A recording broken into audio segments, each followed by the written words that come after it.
So recently I got a request from one of my subscribers. They asked me to showcase off the headphone jack between the LG V60 and the Sony Xperia 1 Mark III. This is very important to me because one of the primary reasonings behind me getting these two devices is the fact that they still carry the headphone jack and expandable storage. This is something that is lost to flagships, and I don't think they're likely going to be returning anytime soon. So the true wireless game is up there. It's on and popping. But for those of us that still like to stay wired in, maybe consume a little bit less battery life from being connected to Bluetooth all the time, or just want to have the most stable connection that you could possibly get, you gotta go wired. The best sound quality that you can get as far as audio experience goes is a wired connection. It is the most stable connection. It is some of the best sounding connections that you can get. Despite all of the features and all of the different little tweaks that you can get from Bluetooth, it's not going to be as natural as having a wired stable connection. So we have the LG V60, we have the Sony Xperia 1 Mark III, and the headphones that I'm going to be using to test this out. These are the fiio FD3 Pros. They're the same as the FD3s. The only thing that makes them pros is the fact that they have a swappable tip cable where you can go from a 3.5 to a 2.5 balance or to a 4.4 balance. That's literally the only difference. But these retail at around $100 to $130. I find that very reasonable in terms of price. I find that these have a pretty neutral sound experience to them. Personally, they're not too boomy. They're not too treble sensitive. They stay relatively even. The songs stay relatively mixed in pretty well. It gives a sense of separation when the song requires it, and they're pretty solid headphones. I think that these fit pretty much anyone's ears. They sit in pretty nice and deep, and you can get a great seal from them and have a great listening experience. So I'm going to use these. I don't have any like true audiophile reference headphones or anything like that. Most of the things that I buy are just things that I like for fun, because that's what I'm all about. I'm all about achieving my favorite sound signature versus trying to achieve everyone else's optimal, most audiophiliac sound signature. But I felt like these were the closest to that I have for neutral. So these were the audio gear that I used for testing out my tracks. Let's go into the test tracks that I used. I used Tidal on both devices for this review, and the tracks that I ended up using was Big Crit and Yella Beezy I Made, Best Friends by The Weeknd, The Tipping Point by Tears for Fears, Be With Me by Yardcore, Could It Be by Ja 9, and Mars Simula by Chevelle. So I Made is, alright, well, there's one more, The Phantom of the Opera Overture by the Prague Cello Quartet. So I Made is my hip hop track that I added in there. The Phantom of the Opera Overture, that's a cello, that's a strings track. Very heavy on the strings. They're just playing cellos. I think it's a triple cello quartet.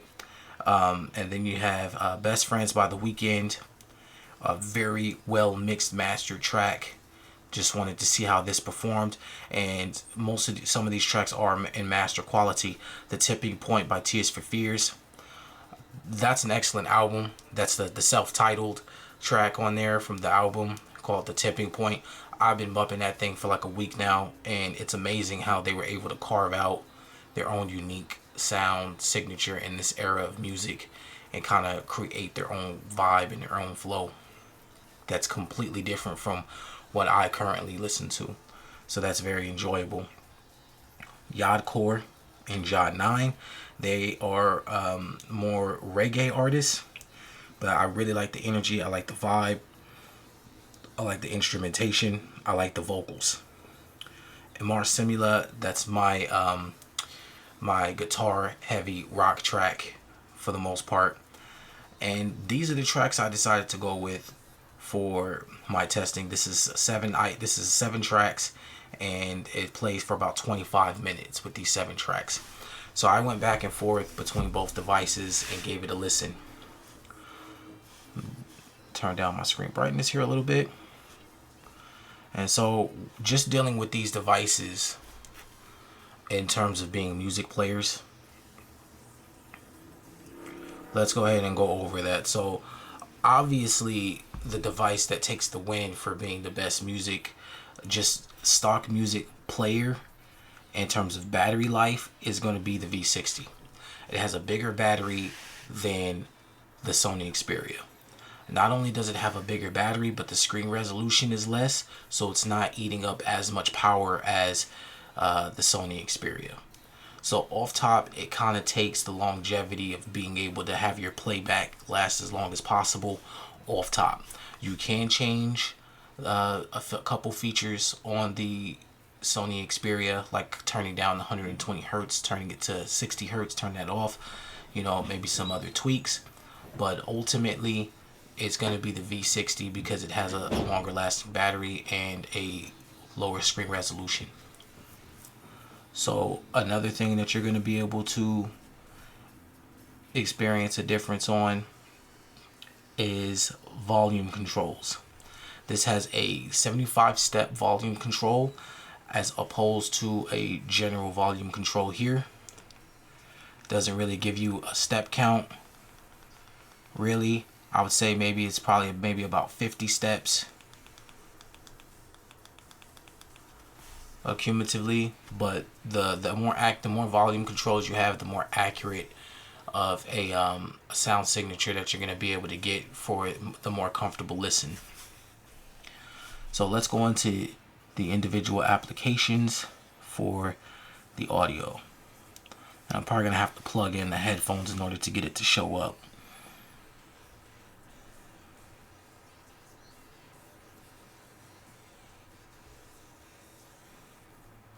So if we go into sound and we go into the sound profile, excuse me, I'm gonna have to plug these in to get the sound to come up properly. This plugs in from the bottom. This plugs in from the top. So if we go to sound quality and effects, this is what LG is giving you. So you have the volume controls, which is a 75-step volume control. It also has an impedance mode where if it detects a higher impedance headphone, you can get a much higher step count as far as your volume controls go. That's another thing where it has it beat as far as the Sony Xperia. It does not have that. Then you have your equalizer.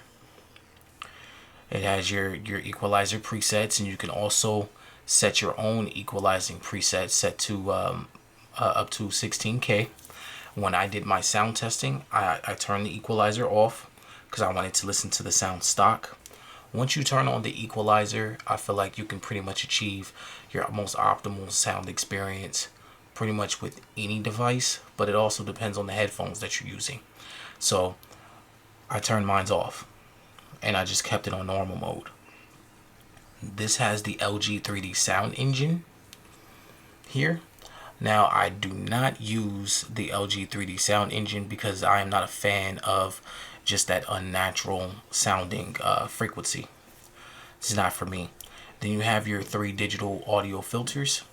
You have short, sharp, and slow. I usually go for a slow to produce the clearest sound. Sharp produces more natural sound, and short has a more spacious and more ambient sound.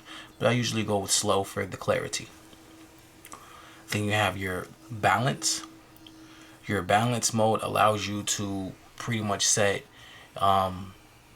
each ear's decibel level. Some people's hearing is a little bit unbalanced, and if that hearing imbalance is very severe, then you might want to use these settings here so you can kind of balance it out between both ears. I know for some people that could be a little bit odd to listen to headphones if it's not well balanced. And then you have your hi-fi quad DAC. That's optimized audio quality to be too close to the original. So this gets you your most original sound from whatever track that you're trying to play from. And obviously I went to Tidal to try to get the best sounding tracks that I could. My two applications that I use is Tidal or Quobuzz. So those are the settings that you get with LG.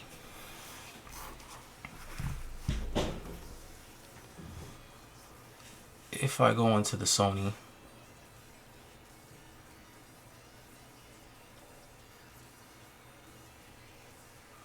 so Sony has the Dolby Atmos here.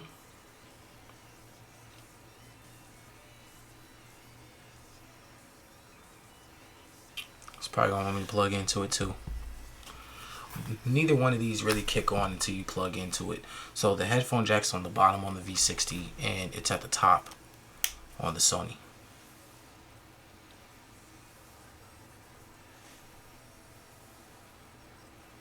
DSEE Ultimate upscales your compressed music accurately using AI technology. I have no idea why this won't kick on.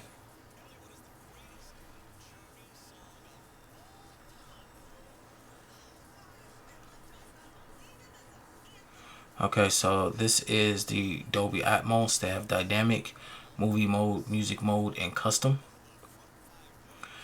And you could pretty much set your own decibel levels, and this is somewhat of an EQ here that allows you to set it the way you would like it. And you have it for all different modes, where they provide a balance mode, a warm mode, a detailed mode, and off, just depending on how you like it. Movie mode provides dialogue enhancement. It's very specific to what it is that you're trying to listen to. I usually leave it on dynamic because dynamic just allows me to switch between different modes a little bit more easier, where it kind of picks up kind of what you're doing and it kind of makes it sound a little bit better. I don't have like any presets for movie or music or anything like that, so I don't worry about it too much. And then give you a little tutorial to go with it. It has 360 spatial sound built into it as well. And the 360 spatial sound is similar to LG's 3D sound. I do not use either one of those features, so I'm going to skip it. But for those of you that do like to listen to that kind of sound signature, it's there for you. DSEE Ultimate for the upscale, for the compression, I did have on for the review. So those are the two things that I left on. I left on the DSE Ultimate and I left on the Hi-Fi DAC mode on the V60. Alright, let's get into some music. And again, same test tracks were used on both. So both of these sound very good with these headphones. There wasn't too much of a variation, and you're not going to experience too much of a variation. The biggest thing that you'll experience is, for me, the V60 had a much blacker background. There's a little bit more feedback when you're listening to the Xperia. Just a little bit. I hear it on initial plug-in, and then when I'm playing the tracks, it's not as clear as it is on the V60. It just isn't. However, once you start listening a little bit more, and I found this around my third go through listening to these tracks, once you listen to it for a little while, you stop perceiving it. So it's very slight. You don't really perceive it the whole time you're listening, because you're jamming out, you're enjoying your music. So who cares at that point? But if I have to be technical and have to be critical, then the V60 takes it for the blacker background. Another thing is, the V60 simply has more features, a little bit more technical control than the Sony Xperia does. The volume levels to me sounded close to about the same, even though the V60 has a higher step count. The volume is about the same to me. I was able to play both of these at max volume, or at about 10 notches lower for the Xperia and 15 notches lower for the V60 around the third listen, because I was starting to fatigue, and still get clear, good, optimal sound.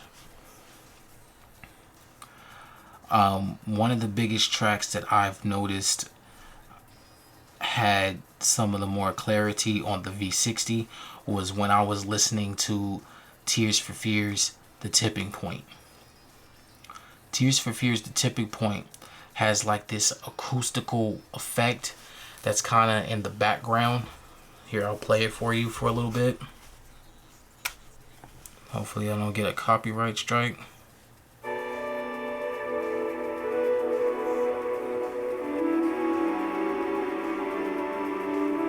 Alright, here it comes.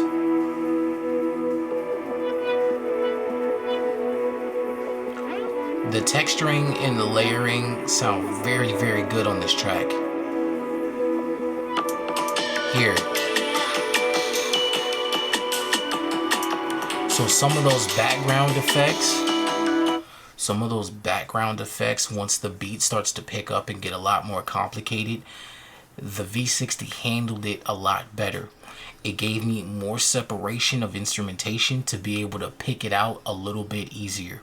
It's well mixed in on the Xperia. It's not, I wouldn't say it's claustrophobic just because of how well the track is made. You can hear the layering and the textures very well, pretty much on any device, just because of how they made the track. That's a testament to them. But the V60 was able to give me a clarity where it didn't sound super congested, and it didn't blot out or desensitize the focus from everything else that's going on. But it still gave you that that separation effect, that acoustic effect of separation, where you're thinking you're hearing sounds coming from right to left paneling, and you're thinking that there's positioning effects happening throughout the track. The V60 handled that a lot better to me than the Sony Xperia. Again, neither one bad, neither one bad, but the V60 handled it a lot better than the Sony. So another thing, I felt like when tracks get busy, like Mars Simula with Chevelle,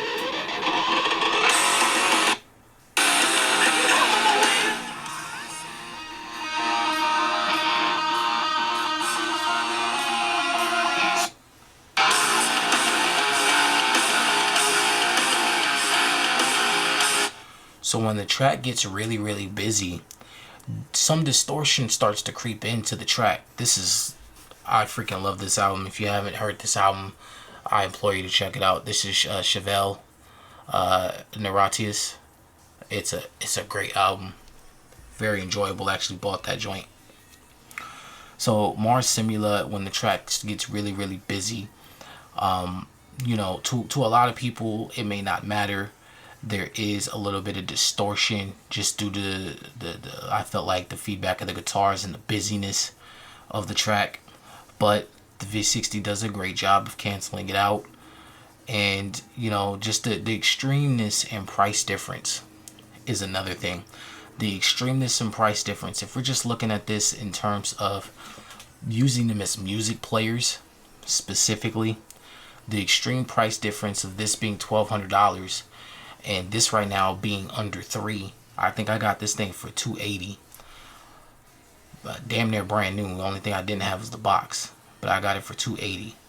This is always going to be a winner, and that's just how I see it. It has a couple more features. It's got a lot more control. It's got a bigger battery. You got more screen real estate in general, just due to the size. This is a 6.5 inch screen display. This is like a 6.8 or 9. and you don't have this 4K screen display. You got a 1080p panel over here, which is still vibrant and bright, easy to see in daylight.